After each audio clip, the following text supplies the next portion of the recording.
Hindi cinema के दो कलाकार जिन्होंने अक्खड़ मिजाज और मुफ्फट लेकिन बेहतरीन अदाकार राजकुमार साहब की सारी हीरोगिरी निकाल दी थी। इन दोनों कलाकारों ने किसी भी कलाकार को बेइज्जत कर देने वाले राजकुमार साहब को सरेआम आखिर ऐसा क्या कहा जो राजकुमार साहब ने भी सोचा नहीं था। आइए जानेंगे इन दोनों कलाकारों का नाम इस वीडियो में। जानी, हम तुम्हें मारेंगे और ज़रूर मारेंगे, लेकिन वो बंदूक भी हमारी होगी, वो गोली भी हमारी होगी और वक्त भी हमारा होगा। राजकुमार साहब का ये डायलॉग जो अपनी ज़ाती ज़िंदगी पर भी वो उतारा करते थे, लेकिन घमंडी राजकुमार साहब के इस डायलॉग को दो कलाकारों ने उलट कर रख दिया। राजकुमार साहब जो अपनी कड़क आवाज़, बेबाक अदाकारी और बेहतरीन अंदाज के लिए जाने जाते हैं, और साथ में ही अपनी अक्खड़ मिजाजी और मुफ्फट अंदाज के लिए भी काफ़ी मशहूर रहे। असल ज़िंदगी में राजकुमार साहब के बात करने का स्टाइल भी पुलिसिया ही था और वो किसी भी दूसरे कलाकार की बेइज्जती करने में ज़रा भी देर नहीं लगाते थे। लेकिन दो सितारे ऐसे भी थे जिनके किस्से बहुत ख़ास हैं। अगर आप भी जानना चाहते हैं कि वो दो सितारे कौन हैं तो चलिए हम बताते हैं। बात उन दिनों की है जब 1965 में फिल्म ऊंचे लोग की शूटिंग चल रही थी। फिरोज़ खान इंडस्ट्री में तब नए नए थे। इस फिल्म में राजकुमार और अशोक कुमार भी थे।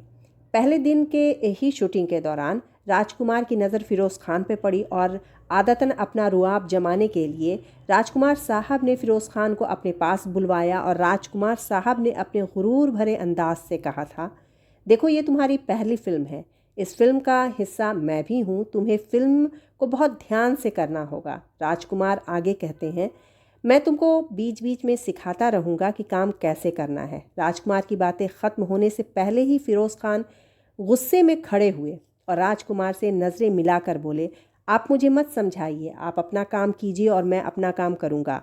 मुझे अपने तरीक़े से अपना काम करना आता है। राजकुमार साहब फिरोज़ खान को देखते रह गए थे। उन्हें ये उम्मीद नहीं थी कि कोई नया लड़का उन्हें ऐसे जवाब भी दे सकता है। सेट पर के सारे लोगों को अब लगा था कि शायद ही ये फिल्म बन पाए, या फिल्म बन भी गई तो फिरोज़ खान तो इस फिल्म में नज़र आएंगे नहीं।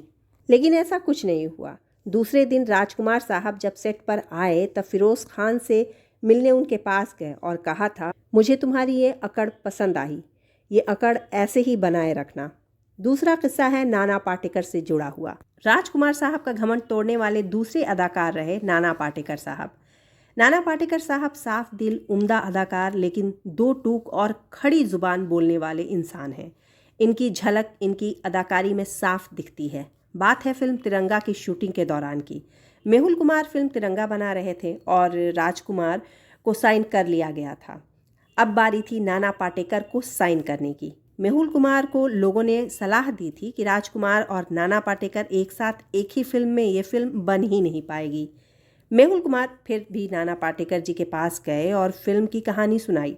नाना पाटेकर को फिल्म बहुत पसंद भी आई, लेकिन जैसे ही उन्हें पता चला कि राजकुमार साहब भी इस फिल्म में हैं, उन्होंने काम करने से साफ इनकार कर दिया। मेहुल कुमार के लाख मनाने पर नाना पाटेकर फिल्म करने को मान तो गए, लेकिन एक शर्त के साथ कि अगर राजकुमार ने सेट पर या शूटिंग के दौरान कुछ भी कहा या कोई भी दखलंदाजी की तो वो उसी बीच में फिल्म को छोड़ देंगे। और उधर फिल्म में नाना पाटेकर भी है। इस बात की खबर जब राजकुमार साहब को हुई, उन्होंने मेहुल कुमार से कहा था, तुमने नाना को फिल्म में क्यों ले लिया, वो तो बहुत ही जाहिल इंसान है। और मेहुल कुमार से पूछा, क्या नाना ने भी मेरे बारे में कुछ कहा है?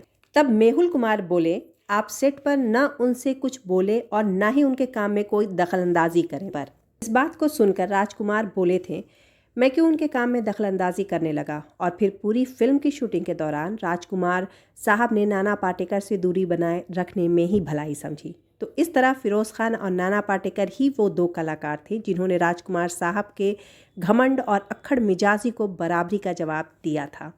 तो ऐसे ही फिल्मी दुनिया के किसी पुराने किस्से के साथ मैं नीला अफरोज़ आप सभी के साथ रहूँगी, यहीं पर बस थोड़े इंतज़ार के बाद।